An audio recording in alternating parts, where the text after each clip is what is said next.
ni umusore rwose wa fake ntabwo tukivuga amazina akomeye hari ryo nakamwise nabandukanye ariko niba iwanyu bagira abashitsi icyumba cyawe bakakiryamishamo umushitsi ukajya kuryama muri salo witekereze uzamure IQ iyo ushaka kuba umugabo usohoka iwanyu nta mugabo ubera umugabo mwase iyo ushaka kuba umugabo usohoka iwanyu mwikwishinga abana bo mubakire kuko ufite umwuririra umunyinya agira ngo ntuhanda kuko bo bafite abo bahanze amaso kandi wowe iwanyu baguhanze amaso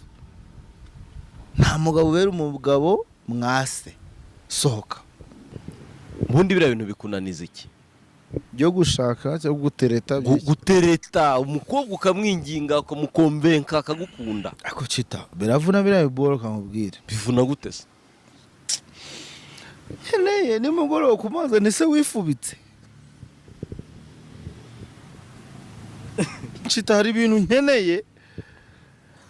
nindamuka nemeye ko ngiye gutereta hari ibintu ngomba gukora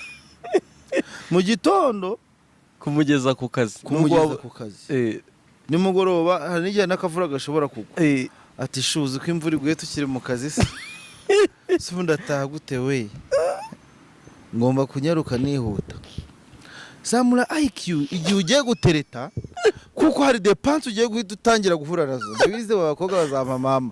nzamwakira nuvuga ngo igihe cyose ugiye gutereta hari depanse ugiye kugira ushobora no gupfa kubera ko udufaranga duke Imana yaguhaye two kurya ugiye kudushyira mu undi muntu. Miss Rwanda 2016 Mutesi Jolly tumaze gutya undurane mu Miss aragukurura ko afite tuntu turinganiye nicyo cyonyine uri kurira kuri Instagram ufata akantu k'akadomo kagakubita ahantu kakaba kagaragara nuvuga ngo nicyo cyonyine kikujyana kuri Instagram